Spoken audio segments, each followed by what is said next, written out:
Hello students, in this video or this class we will discuss about cell membrane।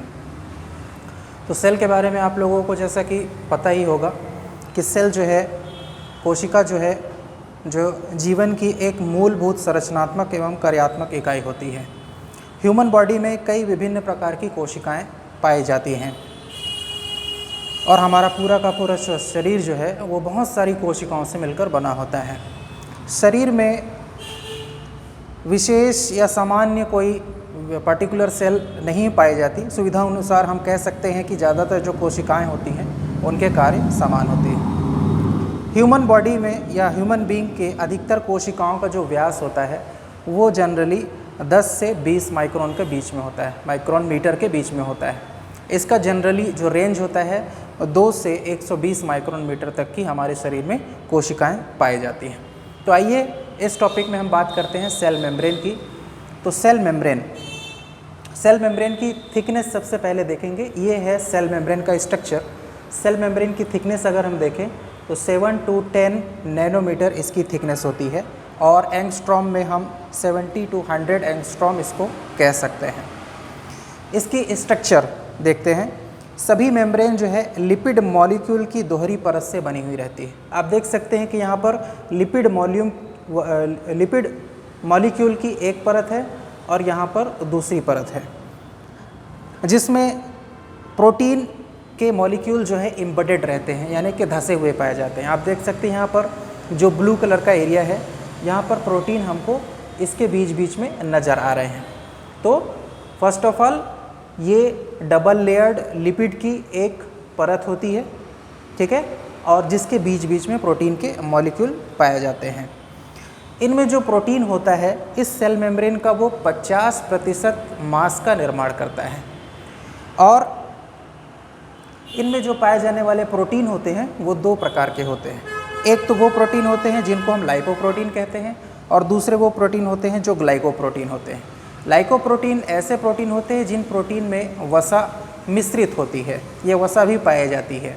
और glycoprotein हम उसको कहते हैं जिस प्रोटीन में कार्बोहाइड्रेट भी पाई जाती है, उसको हम क्या कहते हैं, ग्लाइकोप्रोटीन कहते हैं। कुछ प्रोटीन जो है इस मेम्ब्रेन के जो है इनर सरफेस में मौजूद रहती है, इनर लेयर में मौजूद रहती है, उसको हम इंट्रिंसिक प्रोटीन कहते हैं। और कुछ प्रोटीन जो है, कुछ प्रोटीन के मॉलिक्यूल इसमें आउटर लेयर में मौजूद रहती है या आउटर सरफेस में मौजूद रहती है, जिसको हम इंट्रिंसिक प्रोटीन के नाम से जानते हैं। तथा कुछ पूरे के पूरे मेम्ब्रेन को घेर कर रखती है, पूरे के पूरे मेम्ब्रेन के बीच में पाई जाती है, उसको हम ट्रांस मेम्ब्रेन प्रोटीन के नाम से जानते हैं।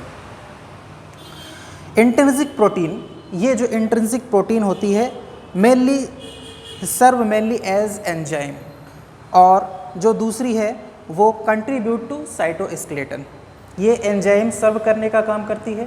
और दूसरी जो एक्सट्रिंसिक प्रोटीन होती है वो इस सेल के साइटोस्केलेटल को बनाने का काम करती है, यानी कि कोशिका की जो मेम्ब्रेन है, सेल की मेम्ब्रेन है, उसको स्केलेटन यानी कि आधार देने का काम करती है। ट्रांस मेम्ब्रेन और तीसरे प्रकार के प्रोटीन की बात की जाए तो ये ट्रांस मेम्ब्रेन प्रोटीन क्या करती है, ये जो है चैनल, कैरियर और पंप और रिसेप्टर्स के रूप में काम करती है।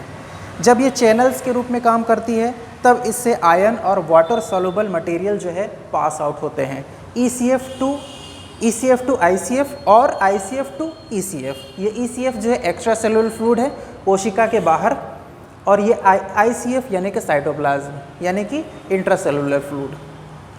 दूसरा, अगर ये कैरियर के रूप में काम कर रही है तो ये कुछ मटेरियल को ट्रांसपोर्ट करती है कोशिका के अंदर से कोशिका के बाहर की तरफ।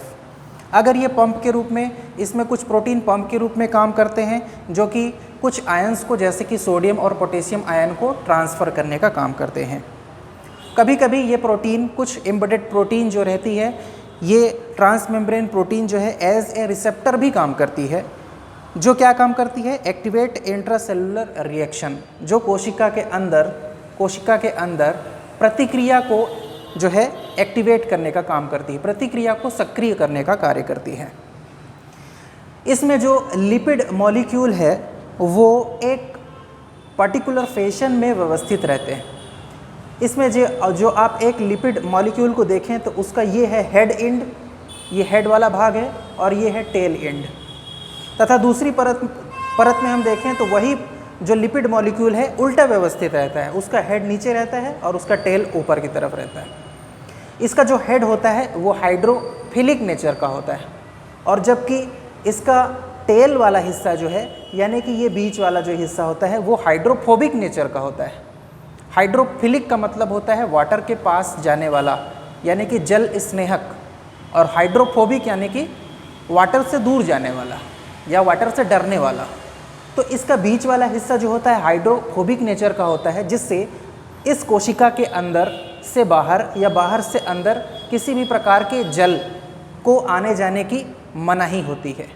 ठीक है, हाइड्रोफोबिक जैसे कि तेल पानी एक साथ नहीं हो सकते, उसी प्रकार से लिपिड की ये बीच वाली सतह जो रहती है, ये बीच वाला हिस्सा जिसमें दोनों लिपिड के मॉलिक्यूल के टेल्स पाए जाते हैं, वो हाइड्रोफोबिक नेचर के होते हैं, जिसके कारण जो है आसानी से इस जगह से वाटर जो है अंदर से बाहर या बाहर से अंदर नहीं जा सकता। उसको जाने के लिए किसी खास ट्रांसमेम्ब्रेन प्रोटीन की ही ज़रूरत पड़ती है। अब आइए देखते हैं इसके फंक्शन के बारे में। तो ये सेल मेम्ब्रेन मुख्य रूप से 3 से 4 फंक्शन काम करती है। पहला फंक्शन है प्रोटेक्टिव फंक्शन। तो ये सेल मेम्ब्रेन पूरे के पूरे सेल के चारों तरफ पाई जाती है, जो इसके अंदर पाए जाने वाले न्यूक्लियस और सेल ऑर्गेनेल्स और साइटोप्लाज्म की हिफाजत करती है। दूसरा इसका फंक्शन है डाइजेस्टिव फंक्शन।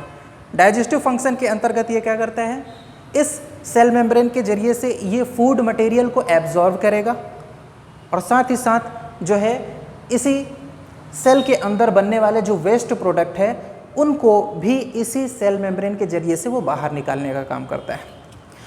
तीसरा इसका फंक्शन है सेलेक्टिव परमेबिलिटी, यानी कि ये सेल मेम्ब्रेन जो है सिर्फ चुनिंदा चीज़ों को ही आने और जाने, ECF से ICF और ICF से ECF में आने जाने की सुविधा देता है, जैसे कि गैस, ऑक्सीजन और कार्बन डाइऑक्साइड।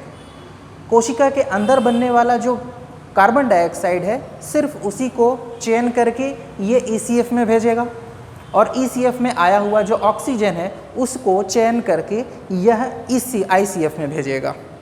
इसके अलावा इसका एक और फंक्शन होता है, जो कि ये सेल मेम्ब्रेन जो कोशिका के चारों तरफ पाई जाती है, एक मेम्ब्रेन है जो दूसरी कोशिका की सेल मेम्ब्रेन से किसी खास जंक्शन के द्वारा जुड़कर, और ये कोशिकाएं एक दूसरे से जुड़कर टिश्यू का निर्माण करती है। It is all about cell membrane. Thank you.